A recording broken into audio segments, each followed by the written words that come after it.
bien.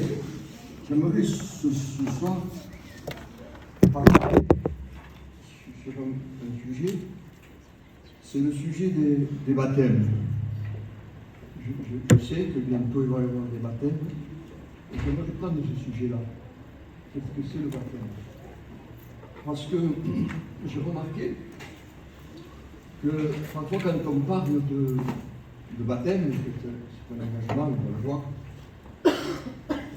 il y a comme une frayeur. Alors on tournerait les choses à l'envers. Baptême, comme si c'était quelque chose de mal. Vous voyez, si on disait par exemple, naturel, ça c'est quelque chose de mal. Mais le baptême, on va voir ce que c'est le baptême. Hein? C'est très important. Alors vous savez que moi, quand je prêche, je ne crie pas. Non, ouais, ça ne m'arrive pas souvent. Si je le fais, c'est que le Saint-Esprit veut le faire avec moi.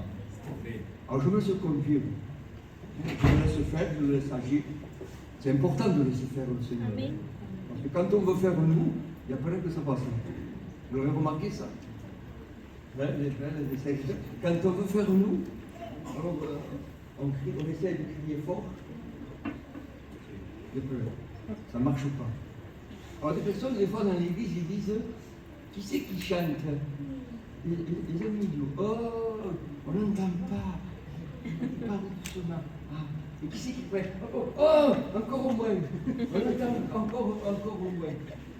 Oui, mais ça c'est pas les conditions de crier fort. C'est la puissance du Saint-Esprit dans l'évangile. Et on sait que l'évangile, c'est une puissance de Dieu. Alors, qu'est-ce que tu vas faire? Eh bien, je vais me faire baptiser. Alors, certains diront mal, d'autres diront, ils se mettront en figure. Mais pourtant, on va voir que le baptême, c'est un engagement. On va le voir. Et j'ai fait le tour des églises et je me suis aperçu qu'il y a des gens qui vont à la réunion, un temps, c'est bien, mais ils vont à la réunion assez longtemps. Et pourtant, ils passent même des fois, il y a des gens qui passent par leur repentance, mais ils sont toujours en attente. Ils sont toujours en attente. Ils sont comme dans une salle d'attente. Alors vous vous posez la question, vous dites, mais qu'est-ce qu'ils attendent? On va voir. Ils sont toujours. Mais ce qu'il y a, c'est bien parfois. Vous savez, moi je ne me fie pas de le temps, il y en a qui disent, il faut attendre. Moi je dis rien, mais qu'est-ce qu'il faut attendre? Il faut attendre, oui, mais est-ce qu'on a le temps d'attendre? Et on va voir que c'est quand même important. Hein? Parce que je dis, moi, que c'est un danger quand même. Il y a un danger. Parce que la personne, à la force d'attendre, elle finit de ne plus avancer. Elle finit qu'elle n'avance plus. À la réunion, elle vient à la réunion, mais elle n'avance plus. Elle est comme freinée. Et bon, on va voir. Elle ne bouge plus. C'est comme si ses pieds, au bout d'un moment, c'est comme si ses pieds étaient dans la glace. Vous avez mal aux pieds, vous mettez les pieds dans l'eau froide, ça va. Mais mettez vos pieds dans l'eau glacée, vous allez voir la différence. Quand vous sortez, vous n'arrivez plus à marcher. Et je sais qu'il se passe. La personne s'est dit, voilà, elle est venue à la réunion, elle a été touchée, et pourtant elle attend toujours. Elle attend de s'engager. Le mot là, il est fort, il pèse le mot. Engager. C'est important. Engager. Donc, je fais une parenthèse, après je reviens. Il y a le mot engagement. Vous avez compris pourquoi que nous, dans l'évangile, pourquoi qu'on ne baptise pas les bébés? Parce qu'il y a le mot engagement. Est-ce qu'on peut dire à un bébé? Est-ce que moi je peux dire à un bébé, engage-toi, hein, tu t'engages, je te baptise là et tu t'engages? Ça ne colle pas, ça. C'est pas possible. On va voir que le baptême, c'est quelque chose de sérieux. Le baptême, c'est quelque chose de profond. C'est quelque chose de vrai qu'il faut le faire. Il faut le faire. Il y a des personnes qui font peur à d'autres personnes. On dit, madame, on n'arrive pas à te faire baptiser parce que tu vas voir que si tu te fais baptiser, à qui, de choses, il faudra faire comme ça, il faudra faire comme le Seigneur te dit. Écoutez, tu ne te fais pas baptiser. Bon, ça va. C'est bien. Tu ne te fais pas baptiser, mais tu feras faire quand même ce que Dieu te dit si tu veux être dans l'éclat de Dieu. Vous comprenez? Alors le baptême, c'est un point de Jésus-Christ. On ne se trompe pas quand on fait cet acte de baptiser les personnes. Et je disais, c'est un danger, au bout d'un temps, il faut y arriver. On va voir, voyons, les bases. Parce qu'il y a des bases, dans toute chose, il y a une base. Hein? On va voir les bases du baptême. Et la simplicité du baptême. Regardez bien. Je ne sais pas si c'est ici, je crois que oui. J'ai prêché sur l'évangile et je prêchais sur la simplicité de l'évangile. Nous compliquer l'évangile simple. Nous compliquer Dieu simple. Et le baptême, c'est quelque chose de simple quand on regarde l'acte du baptême. Où c'est qu'on va plonger les frères, les sœurs? Dans quoi on va les plonger? Dans de l'eau. L'eau, c'est de l'eau. Mais on va voir ce que ça représente. Qu'est-ce que ça veut dire? Comme je dis tout à l'heure, c'est un engagement. Alors c'est simple. Qu'est-ce que tu vas faire, mon frère? Qu'est-ce que tu vas faire? Eh bien, je veux me faire baptiser. C'est simple. Je veux me faire baptiser. Mais vous allez voir ce que ça représente. Le baptême est réel. Et il y a des personnes, des fois, qui deviennent des rétrogrades parce qu'ils n'ont pas compris la réalité. Ils n'ont pas compris l'importance de ce qu'ils viennent de faire. Le Seigneur a guéri mon enfant, alors j'ai promis au pasteur que je me fais baptiser. Il faut bien plus que ça. Parce que ce n'est pas au pasteur qu'il faut promettre, c'est à Jésus. C'est un engagement de bonne conduite. On va le voir. Alors regardez bien les bases. Premièrement, il faut la foi. Ça, on le sait, il faut la foi. D'ailleurs, si quelqu'un veut être guéri, on va lui demander, est-ce que tu crois que Dieu peut faire quelque chose pour toi? La personne, si elle le croit, elle va essayer. Si elle croit, elle dit oui, je crois que le Seigneur est capable. Parce qu'avoir la foi, c'est croire sur la capacité de Dieu. Vous comprenez? On ne croit pas sur la capacité du pasteur, quoique c'est le Saint-Esprit qui appelle et qui donne des ministères, mais on croit surtout sur la puissance, la capacité de Dieu, qu'il peut guérir, qu'il peut accomplir des miracles, mais qu'il peut maintenir celui qui s'engage. Vous comprenez? Et des fois, il y a ce doute-là. Je ne sais pas, je ne suis pas sûr que si je m'engage, c'est parce qu'en réalité, tu n'as pas compris. En réalité, la personne n'a pas compris l'acte, ce qui est en train de se passer. C'est quelque chose qui déjà s'est passé en toi. Et ensuite, tu le fais ressentir par l'acte du baptême. C'est quelque chose, déjà le miracle a eu lieu, le miracle. Ça c'est fait. Ça s'appelle la nouvelle naissance. Je ne vais pas parler de ça. Alors j'ai dit, la foi. Comment la foi elle vient? La Bible dit, la foi arrive, elle vient. Et c'est la foi de Dieu pour accomplir toutes les autres nécessités demandées. C'est une foi de Dieu. C'est la foi de Dieu. Ce qui est demandé, c'est la foi de l'Esprit. Nous est donnée par Dieu. La foi nous a été accordée comment? La Bible dit, la foi, elle vient. Donc, elle n'y était pas. Si elle vient, quand quelqu'un vient, ça veut dire qu'après, tout à l'heure, il n'y était pas. Elle vient. La foi vient de ce que tu entends. Ce que tu entends, tu sais quoi? C'est la parole de Dieu. Peut-être annoncée par des simples hommes, par des hommes faibles, mais la foi, elle vient.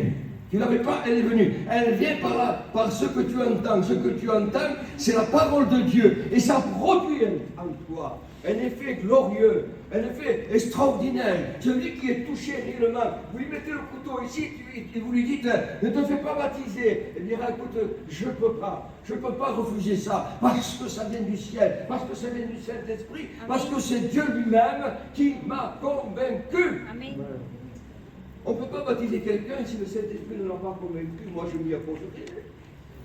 Si Max voudrait baptiser quelqu'un qui n'a pas été convaincu par le Saint-Esprit, j'irai vers Max, écoute, ne le baptise pas, il n'est pas convaincu.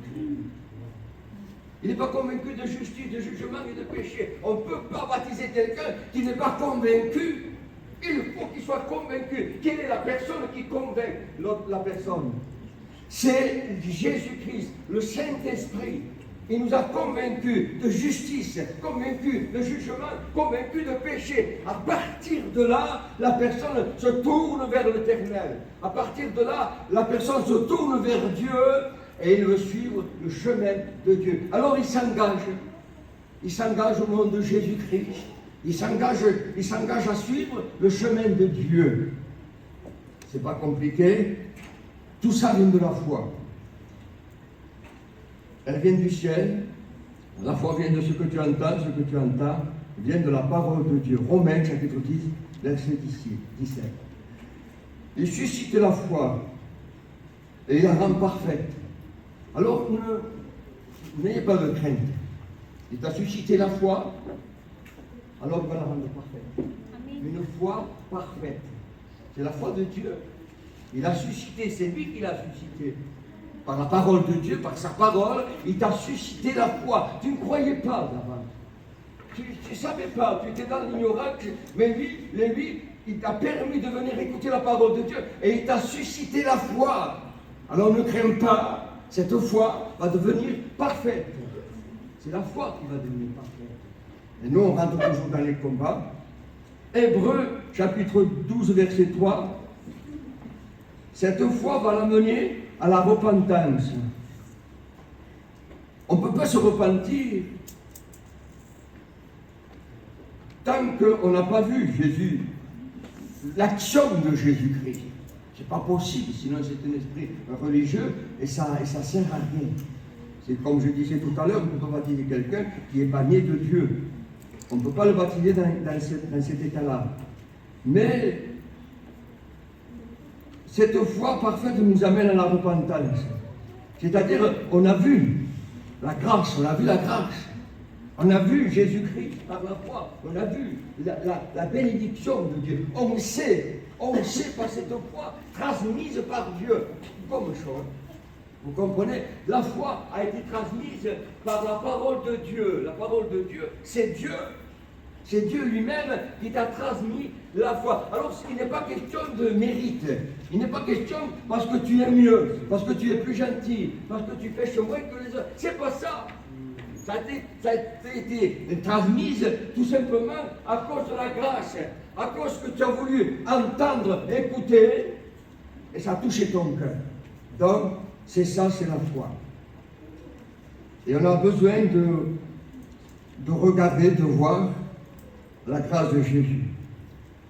Avez-vous lu ou remarqué, et ça m'a toujours surpris, par rapport à Thomas, vous connaissez l'apôtre, qu'on dit le Saint Thomas. Vous avez remarqué que cet homme, il a suivi Jésus. Dans le ministère, il a suivi Jésus. Il a certainement fait des miracles. Il a vu la naissance de l'Église. Il a annoncé la parole de Dieu. Et au moment donné, Jésus leur avait bien dit, Jésus leur avait dit ce qu'il allait se produire. C'est-à-dire qu'il allait être pris, puis qu'il allait être crucifié, puis qu'il allait ressusciter. Mais quelques-uns l'ont retenu, mais quelques-uns l'ont rejeté, ça. C'est-à-dire qu'ils ne se souvenaient plus. Et le souvenir de Dieu doit rester toute notre vie. Ça y est, je suis baptisé. C'est bon. Je vais une fois par mois à la réunion, je prends la Sainte Seine d'un tel, et ça ira. C'est pas ça. Tout à l'heure, je vous ai dit que le baptême, c'est un engagement. Amen. Tu ne t'engages pas avec moi, tu ne t'engages pas avec le serviteur, ni avec un prophète. Et s'il y a un prophète qui dit, ah lui, il est fort, lui, hein, et bien tu ne t'engages pas avec lui. Hein. lui-même s'est engagé avec Dieu. Le pasteur lui-même s'est engagé avec Dieu. Il s'est engagé à le suivre, il s'est engagé à le servir. N'oubliez jamais, écoutez-moi bien, le baptême c'est glorieux, mais vous engagez à quelque chose.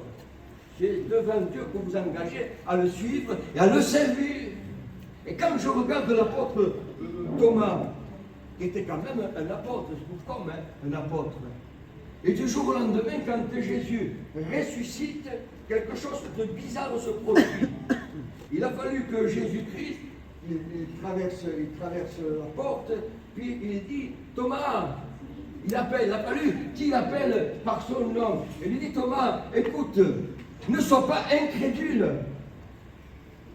Notez bien ça. Il dit, ne sois pas incrédule. Comment Thomas, l'apôtre, il était devenu incrédule. Et oui, ça peut arriver ça. De devenir incrédule, de pas passer, ça. Pour passer, c'est pas possible. Je l'ai vu, moi. Je l'ai vu, Jésus. Eh bien, dit, c'est sûr. Mais je l'ai vu, moi, au tribunal. Je l'ai vu, Jésus-Christ, frappé. Je l'ai vu, moi, Jésus, crucifié. Je l'ai vu, moi, Jésus, mourir. Puis il ne croyait plus. Et quand Jésus entre dans la pièce, il lui dit, Thomas, j'ai quelque chose à te dire. J'ai quelque chose. Ne sois pas incrédule, mais crois. Crois que réellement j'ai été mort, mais que je suis ressuscité. Alors le baptême, c'est croire, mais croire jusqu'au bout. Thomas, je ne t'ai pas dit, ne sois pas incrédule. Alors tu as suivi Thomas, c'est bien. Tu as marché Thomas, c'est encore mieux. Tu as fait des miracles glorieux, c'est extraordinaire. Mais aujourd'hui, tu ne crois pas que je suis ressuscité. Tu ne crois pas que je peux vaincre la mort. C'est important ça. Il faut que l'Église croie que Jésus a vaincu la mort. Il faut que l'Église croie que Jésus est capable d'accomplir un miracle. Il faut que l'Église croie que Jésus est capable de baptiser du Saint-Esprit. Thomas, il dit, ne sois pas incrédule, mais crois. Et pour lui, c'était quelque chose de difficile. Et quand Jésus s'adresse à lui, il lui dit, viens me voir là, Thomas. Peut-être il était assis, je ne sais pas. Mais il dit, regarde Thomas. Et qu'est-ce qu'il fait Jésus? Il lui montre quelque chose de spectaculaire. Et il dit, ouais, regarde Thomas. Regarde Thomas. Et c'est ça peut-être que toi tu aurais besoin, que Jésus te montre ses mains. Alors si tu regardes les mains de Jésus, qu'est-ce que tu vas voir? Tu vas voir les stigmates, tu vas voir les clous, tu vas voir ses mains percées. Et il te dira, c'est pour toi que mes mains ont été percées. Regarde, on a besoin parfois, avant le baptême, écoutez-moi bien, parce qu'on peut être baptisé par l'esprit de superstition. Vous comprenez? Et avant le baptême, il faut qu'on voit réellement, qu'on voit les marques de Jésus, la souffrance de Jésus. Parce que Jésus est allé au bois de la croix, oui, c'est bien, oui, mais est-ce que tu les ressens? Vous allez voir si on peut y arriver tout à l'heure. Sentir les marques de Jésus, sentir la souffrance de Jésus-Christ. Pourquoi être baptisé si on ne sent pas la souffrance de Jésus? Si on ne ressent pas les marques du Christ? Parce que celui qui ne ressent pas les marques du Christ, puis il n'ira jamais jusqu'au bout. Maintenant, si tu sens l'amour de Jésus, parce que quand on ressent les marques de Jésus, on ressent son amour. Est-ce que vous comprenez? L'amour pour nous, l'amour que Dieu a eu pour nous. Thomas regarde les mains. Par le Saint-Esprit, regarde. On fait par le Saint-Esprit. Ça veut dire que c'est une affaire du Saint-Esprit. Tout à l'heure, je vous ai dit que c'est le Saint-Esprit qui nous a conduits. Les frères qu'on va baptiser, ils ne se font pas baptiser pour faire plaisir. Je crois que ça fait plaisir. Mais ils se font baptiser parce qu'ils ont été convaincus. Pas par le serviteur, même s'il est gentil, mais convaincus par le Saint-Esprit. Alors c'est un engagement de bonne conscience, je le répète. Parce que bien souvent, ça ne saisit pas ça. Bien souvent, on ne le saisit pas. On s'engage envers Dieu. C'est un engagement dans les bons temps comme dans les mauvais. Et vous savez, par rapport au temps où nous sommes, on aura des moments glorieux, des moments où l'Esprit Saint. Parce que le meilleur moment, où c'est qu'il est? On te va à la réunion. Et c'est le meilleur moment qu'on a. Mais parfois, il y a des personnes qui viennent à la réunion comme si c'était lassé. Une fatigue, c'est comme une fatigue. La réunion, c'est au nom de Jésus, c'est le moment le plus extraordinaire qui peut se produire. Amen. Et la réunion ne doit pas nous lasser. On ne peut pas être baptisé tout simplement pour être baptisé. On est baptisé parce que le miracle s'est fait. Parce que Jésus t'a montré ses mains. Et il t'a dit, voilà pour toi ce que j'ai fait. Je vous entends les personnes qui n'ont pas réalisé, qui n'ont pas compris ça. Ils se disent, il y a des problèmes, il y a faut travailler. Mais Dieu ça. Je fais notre parenthèse et je dis au sujet, est-ce que vous croyez que le Seigneur ne sait pas ce que nous avons besoin? Regardez bien la réaction que l'homme il a.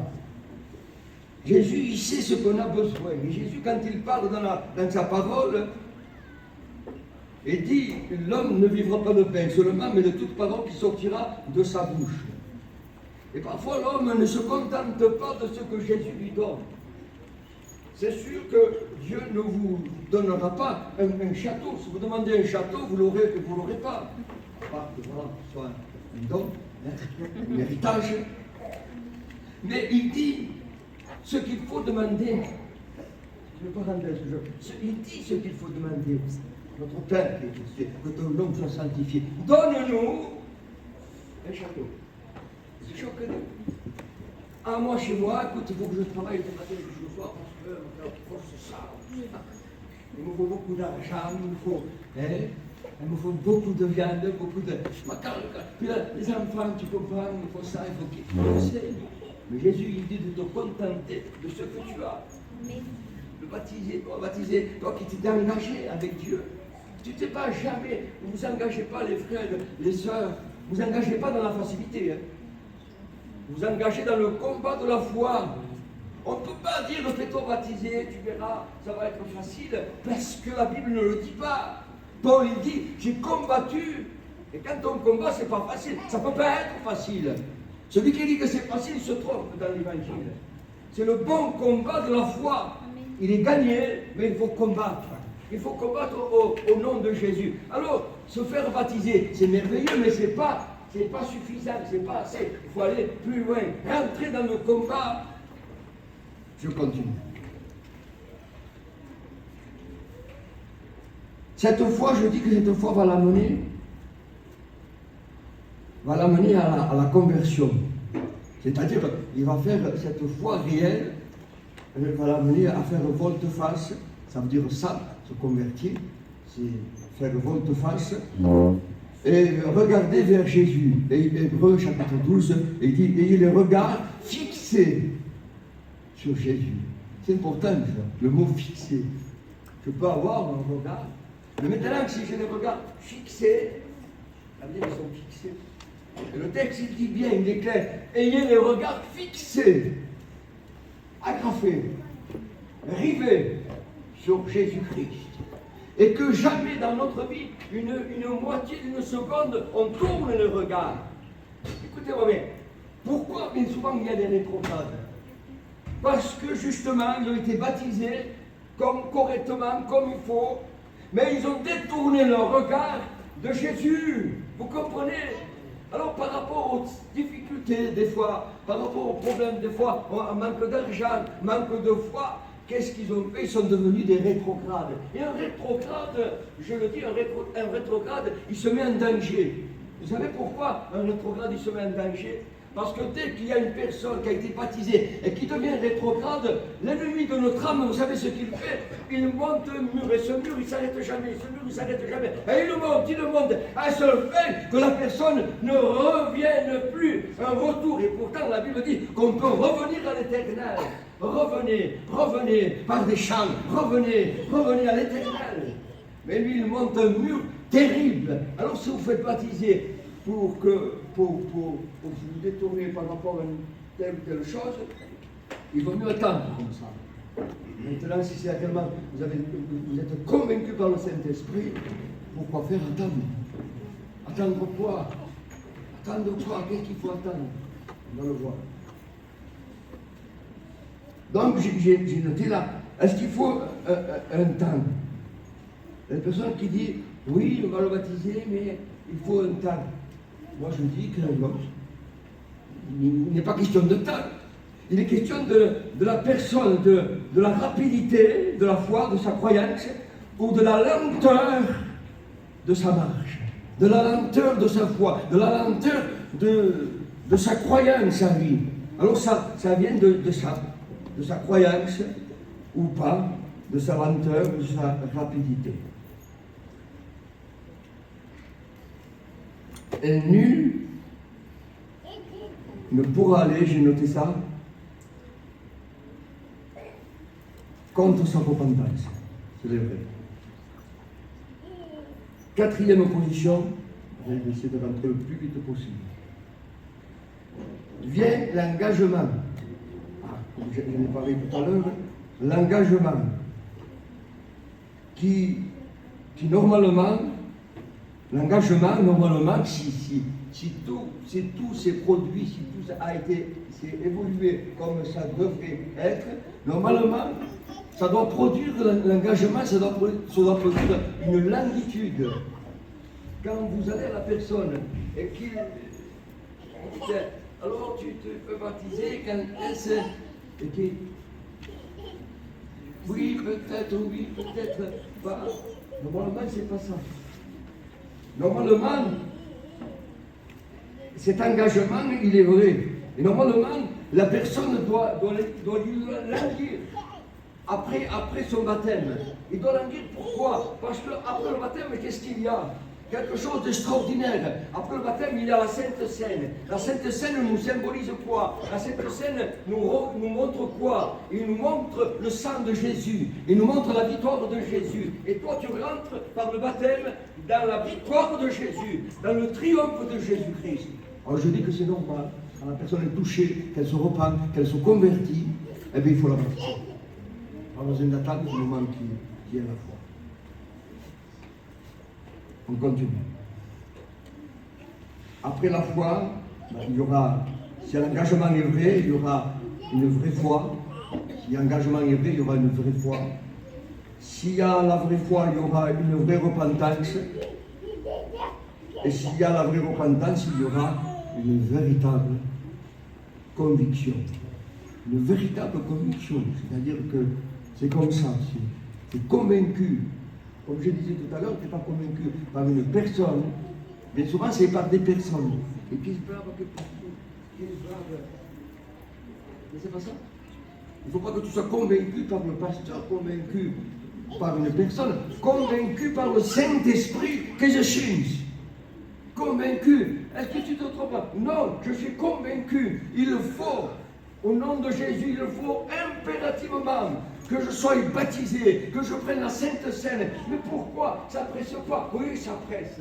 Parce que je m'engage, parce que je veux le servir, parce que je veux prendre la Sainte Seine, parce que je veux sautiller de joie, je veux lever le drapeau de l'Éternel, la victoire, le triomphe du Christ. Je veux sauter de joie. Amen. Mais si tu attends, toi, qu'est-ce que je ne sais pas, parce que tu n'es pas convaincu. Alors, moi, attendez. Mais c'est comme ça. Mais maintenant, quand il y a ce bouillonnement-là, il faut attendre. Mais non, il ne faut pas attendre.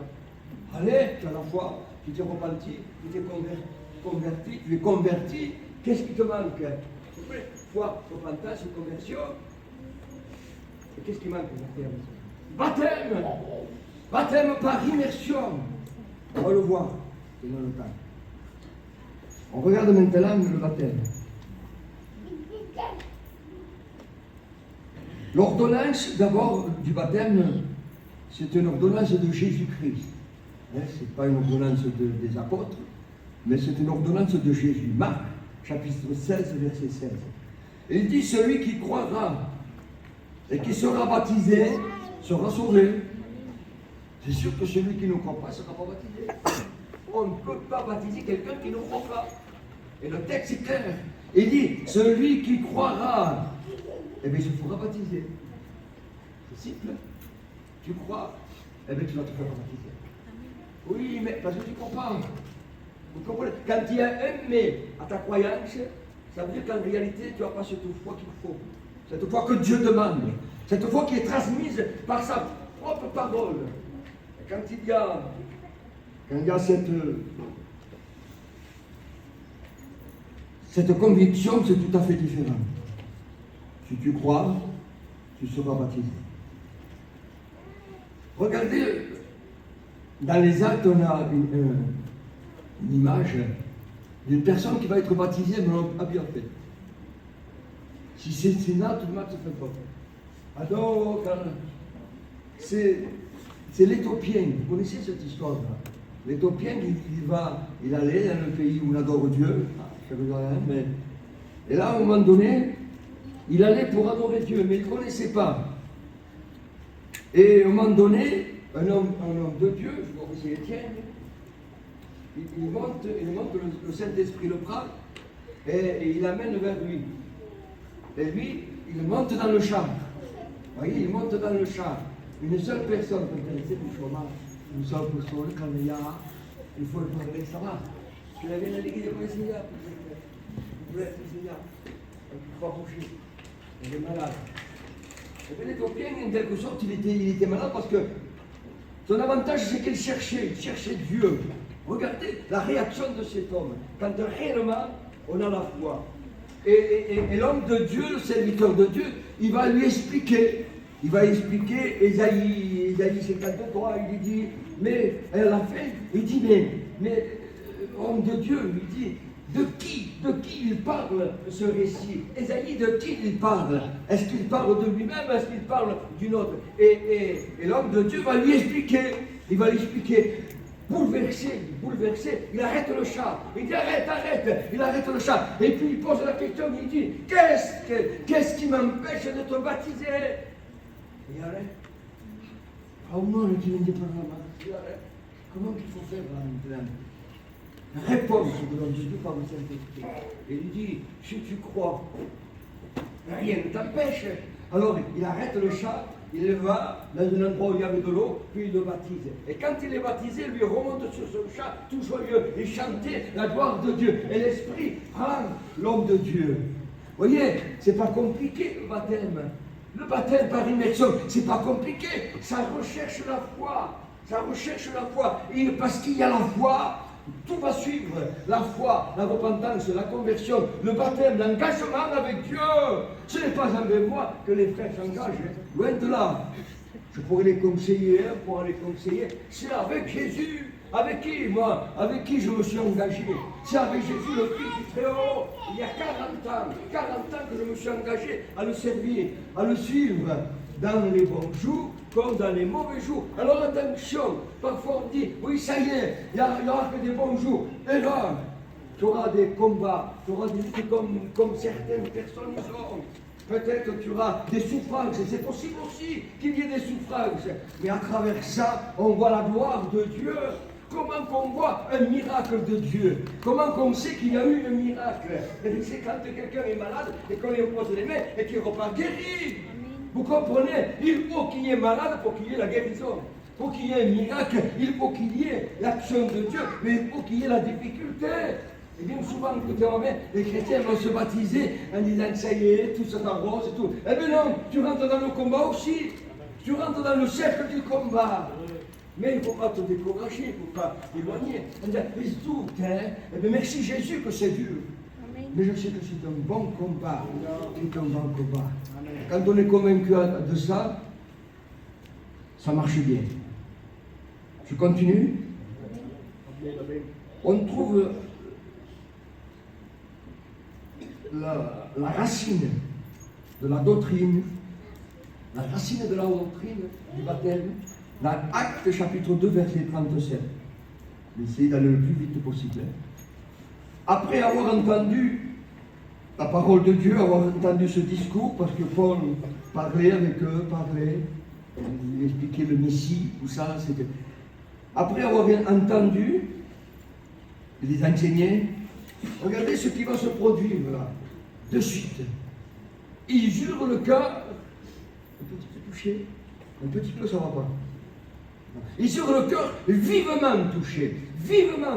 Et quand réellement la parole par le Saint-Esprit, le cœur est vivement touché. Et quand notre cœur est vivement touché, qui l'arrête? Qui va t'arrêter? de t'engager. Il faut que le cœur soit vivement touché afin de pouvoir l'engager au baptême. Si le cœur des frères, si le cœur des sœurs qui veulent le baptiser, leur cœur n'est pas vivement touché, eh bien il vaut mieux attendre. Il faut que le cœur soit vivement touché. Et sur le cœur vivement touché, et bien sûr que l'apôtre Pierre, il va les engager au baptême.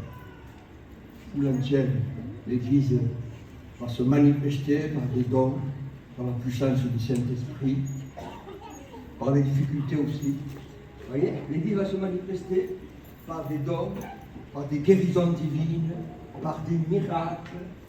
Quand Pierre disait aux malades, Jésus te guérit, et Jésus le guérissait.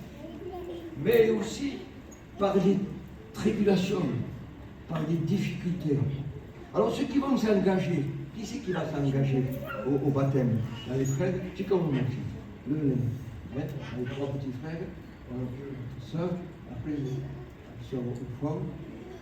Alors c'est un engagement des frères. C'est un engagement à quoi? C'est pas de la luge que vous allez faire. Ce n'est pas à la neige que vous allez. Vous engagez, quand vous engagez, vous rentrez dans le combat. Quand même. Pour rentrer dans un combat, c'est le combat de la foi. Il est bon parce qu'il est gagné, je le dis souvent. Mais c'est quand même un combat. C'est-à-dire que ce n'est pas possible. Je suis serviteur de Dieu, moi. Et je prie que quand je prêche, c'est bien, mais ce n'est pas suffisant. Je prie de temps en temps, une fois par mois, je prie. C'est bien aussi, mais ce n'est pas suffisant. Dieu, quand il nous veut complètement. Il nous veut entièrement. Il nous veut pour lui, il te veut pour toi. Il veut absolument tout de toi. Tu t'engages au nom de Jésus-Christ. Le baptême, c'est ça, c'est un engagement. C'est un engagement, mais quand même c'est un engagement de bonne conscience. Tu comprends? Ta conscience, elle est libérée. Vous avez remarqué quand la conscience n'est pas libérée, il y a un tournant qui se fait. C'est bien, c'est pas bien. Alors tu essaies de libérer ta conscience. J'ai fait du tort, mais toi je vais me racheter. Pourquoi pas te racheter? C'est pas possible. Le rachat n'aura jamais lieu. Vous comprenez? Et ta conscience est là toujours, parce que la conscience, c'est Dieu qui l'a donnée. Et la conscience, elle te travaille, elle travaille. Vous comprenez? C'est par rapport à la conscience. Alors avec tes bienfaits, c'est bien, mais ce n'est pas suffisant. Il va falloir que tu te repentes. Il va falloir que tu viennes à Dieu. Tu pourras donner ce que tu voudras. Ça ne marchera pas non plus. Ta conscience, tu vas la réveiller. Et tant que la conscience est réveillée, c'est une bonne chose. Et le jour où ta conscience meurt, le jour où ta conscience ne parle plus, alors tu as un sujet d'inquiétude. Ça veut dire que c'est fichu, ça veut dire que tu es fichu, mais tant que ta conscience, qu'est-ce que tu fais? J'aurais pu faire mieux, c'est pas bien ce que j'ai fait. Que tu te tournes vers Dieu, parce que ta conscience, elle est nette, parce que ta conscience, elle agit, ta conscience, elle est pure, ta conscience, elle est là ta conscience. Alors tu écoutes la conscience par l'Esprit Saint, et tu te tournes vers Dieu, et tu dis maintenant, j'en ai assez. Maintenant, qu'est-ce qui m'empêche? Qu'est-ce qui m'empêche que je sois baptisé? Qu'est-ce qui m'empêche d'être engagé? Les sous, le pain, il n'y a pas. Pourquoi il enlève le pain? Parce que ce pain-là, il descend du ciel. Ce pain-là, il vient de Dieu. Il y a des hommes, des personnes qui sont extrêmement riches. Mais d'où ils sortent ce pain? D'où il vient cet argent? D'où il vient? Il vient du péché. Il vient de la racine du péché. En quelque sorte, entre vous et moi. C'est comme si le diable, de sa propre main, lui donnait cet argent. Allez, fais le mal. Allez, vas-y. Et nous, écoutez-moi bien, notre conscience, elle est pure. Notre conscience a été purifiée par la parole. Et on veut se tourner vers Jésus-Christ. On s'engage dans les bons jours. Ah, c'est dur d'être chrétien. Non, c'est plus dur d'être dans le monde. Parce que dans le monde, on ne sait jamais ce qui peut arriver. Dans le monde, on ne sait jamais. Mais maintenant, dans l'Église, on sait toujours. On sait toujours. On sait qu'il revient. Ça, c'est sûr. On sait qu'on part avec lui. Encore sûr. Alors ceux qui s'engagent, engagez-vous encore davantage. Non seulement dans le baptême, mais à servir Dieu. Amen. Il y a dans mon âme une joie. Quand il y a un petit garçon, un petit frère, qui me dit, mon frère, je voudrais, qu'est-ce que tu voudrais, frère? Je voudrais servir. Si vous saviez que le jour que ça me produit, quand il y a réellement la peine, je voudrais servir Dieu, je voudrais l'annoncer, je voudrais le servir, je change de camp, je voudrais m'engager à le servir. C'est merveilleux. Je continue encore, Max? Amen. Les sœurs, ça va? Amen.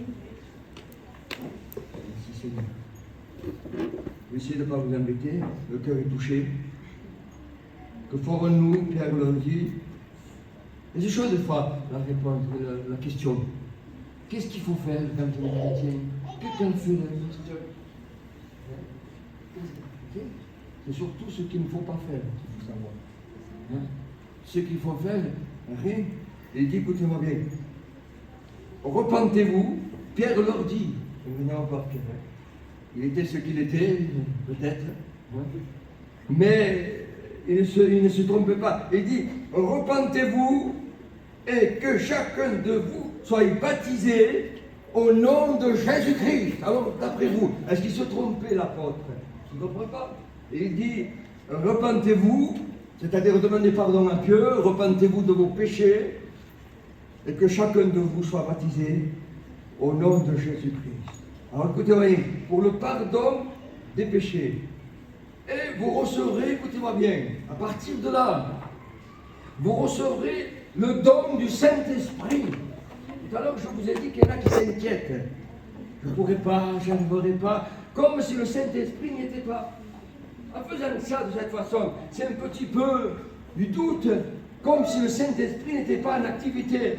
Et le verset, il dit, vous recevrez non seulement le pardon de vos péchés, écoutez-moi bien, quand on n'a pas reçu le pardon des péchés, il y en a qui disent, voilà, il n'y a rien, ça. Écoutez-moi bien, quand on n'a pas reçu le pardon du péché, ça se ressent. Hein. Vous levez le matin, je ne sais pas ce que j'ai, vous allez au docteur, non, il n'y a rien. Pourtant, j'ai du mal à respirer. J'ai du mal ça ne va pas. Parce que tout simplement, vous n'avez pas reçu le pardon des péchés. Beaucoup de personnes vivent dans l'angoisse et prennent des tranquillisants parce que tout simplement, ils sont angoissés. Parce que leur péché n'est pas pardonné. Pour le pardon des péchés. Et vous recevrez le don du Saint-Esprit. Ça, c'est une promesse. Alors ne vous inquiétez pas, ne nous inquiétons pas. On reçoit le don du Saint-Esprit, c'est-à-dire le baptême dans le Saint-Esprit. La prochaine fois, je parlerai sur le baptême du Saint-Esprit, qui est donné pour ceux qui ont engagé, ceux qui ont été baptisés et reçoivent le don du Saint-Esprit. Le baptême du Saint-Esprit, c'est une force qui vient du ciel. C'est une force qui nous a été donnée par le Saint-Esprit. Pourquoi faire? Pour être chrétien, tout simplement. Pourquoi faire? Pour combattre. Pourquoi faire? Pour prier. Pourquoi faire? Pour adorer. Pourquoi faire? Pour témoigner au nom glorieux de Jésus. Amen. Alors ceux qui vous disent, tu sais, tu te fais baptiser, tu es jeune. Alors on revient à ça. Tu es jeune, ça n'a rien à voir, Charles. Ça n'a rien à voir d'être jeune ou vieux. On peut baptiser une personne âgée, on peut baptiser aussi une jeune. Il suffit de voir si c'est repenti, si c'est converti et s'il est venu réellement né de l'Esprit. Alors on peut le baptiser au nom du Père, du Fils et du Saint-Esprit. Au nom de Jésus-Christ. C'est très important. Alors, comme je disais tout à l'heure, j'essaie d'arriver à la conclusion. Verset 41, il dit, ceux qui acceptèrent sa parole furent baptisés en ce jour-là. Vous voyez, quand même, il faut qu'il y ait acceptation de la parole de Dieu. Il ne faut pas qu'il y ait de doute. Acceptation, quand il y a acceptation, il n'y a pas de doute. Selon Pierre, chapitre 3, verset 21, c'est un engagement de bonne conscience. Il dit. Dans Actes, chapitre 3, verset 19, il dit, repentez-vous et convertissez-vous et soyez baptisés. Alors c'est simple. Repentez-vous, c'est fait, vous l'avez fait. Convertissez-vous, c'est fait. Et baptisez-vous. Il n'y a rien, c'est pas compliqué ces choses. Faites-vous baptiser au nom de Jésus et continuez à marcher et à vivre dans le combat spirituel. Regardons les symboles, j'arrête. Le symbole du baptême. Le symbole du baptême, c'est la mort. Écoutez-moi bien. On parle de lui. Mais le symbole du baptême, c'est la mort de la vieille nature. Par la vieille nature, vous n'êtes pas fait la volonté de Dieu. Mais justement, ce symbole-là du baptême, c'est l'engagement, c'est la mort de la vieille nature. Paul, il dit, qu'est-ce qu'il dit à ce sujet? Il dit, si quelqu'un, il est en Christ, il devient une nouvelle créature. Les choses anciennes sont passées et tout est redevenu nouveau, une nouveauté de vie, une nouvelle façon de voir, de penser. Si quelqu'un, il est en Christ, il faut être en Christ, en lui, pas à côté du Christ, pas devant, il est en Christ, il faut être en lui. Si quelqu'un, il est en Christ, il est une nouvelle créature. Et n'oubliez pas ce que je vous ai dit tout à l'heure. Ne vous inquiétez pas. Le Seigneur, si vous avez réellement la foi, que votre engagement est vrai, vous allez recevoir quelque chose du ciel, quelque chose d'extraordinaire. Le baptême du Saint-Esprit. Le baptême du Saint-Esprit se traduit comment? Le baptême se traduit d'abord, il est reçu, et ensuite, comment on voit? Eh bien, la personne, elle se met à parler en langue. Et se parler en langue, c'est un langage céleste, c'est un langage de Dieu, c'est un langage du Saint-Esprit. Vous ne voulez pas être fort, vous, quand vous êtes rempli du Saint-Esprit. Quand je suis dans mon lieu de prière et que je prie, que je sens l'onction de Dieu, la puissance de Dieu face à la misère, face à toutes ces difficultés, je dis Seigneur, tu es merveilleux, tu es glorieux, parce que moi je ne pourrais pas, mais toi en moi, tu le fais, moi qui suis misérable, pécheur, tout ce qu'on peut imaginer, tu le fais en moi, tu te sers de moi, je suis devenu quelqu'un, oui, quelqu'un, l'instrument de Dieu, qui était mal vu à l'extérieur, mal, d'une façon qui n'était pas la gloire de Dieu. On te voyait d'une façon étrange. Mais le Seigneur t'a fait naître de l'Esprit. Tu es devenu une nouvelle créature aujourd'hui. C'est pour ça qu'il y a le baptême, c'est un engagement. Alors le baptême, ce n'est pas une mauvaise chose, c'est la mort de la vieille nature. C'est la mort de la vieille nature. On voit différemment. On pense différemment. On raisonne différemment. On veut autre chose. Toute chose différemment. Tout est devenu nouveau. Nouvelle créature. Très important. Je comprends. Selon Paul, et il dit dans les Galates 6,15, ce qui est important, ce n'est pas d'être circoncis, mais ce qui est important, c'est d'être une nouvelle créature. Vous voyez l'esprit religieux. Selon Romains 6,3, le baptême est un ensevelissement. Alors, pour qui est ensevelissement? C'est la mort. Quand la mort de la vieille nature, ensuite, il y a l'ensevelissement. Alors, quand c'est fait ça, qu'est-ce qui va se produire après? La mort, ensevelie. Qu'est-ce qu'il y a en troisième? Il y a la résurrection. Vous comprenez? Mort, ensevelie et résurrection par le Christ. Alors, je crois que le baptême, ça fait partie des bonnes choses au nom de Jésus. Et je conclus, Colossiens, chapitre 2, verset 12. Ayant été enseveli avec lui par le baptême, 2 Corinthiens, chapitre 4, verset 10, portant toujours sur nous, et ça, il faut bien le réaliser, portant sur nous toujours la mort du Christ. Portant sur nous toujours la mort du Christ. On porte sur nous la mort de Jésus-Christ. La mort du Christ, elle est en nous. On ne peut pas ne pas se souvenir de la mort de Jésus-Christ. C'est important ça. On porte sur nous la mort et les marques. Paul nous dit, j'ai en moi les marques de Jésus-Christ. Très important. Et 2 Thessaloniciens, j'arrête. Ainsi, si la mort du Christ est en nous, ainsi le nom de Jésus-Christ sera glorifié en vous. Non profané, mais le nom de Jésus-Christ sera glorifié en vous. Au nom de Jésus-Christ. Nous allons baisser nos têtes et nous allons rendre grâce à Jésus, rendre grâce à Dieu. De ce qui nous a permis ce soir réunis au nom du Seigneur. Je sais que vous avez compris qu'est-ce que c'est le baptême, ce n'est pas n'importe quoi, et combien que c'était très important. Le baptême au nom de Jésus-Christ. Éternel notre Père et notre Dieu,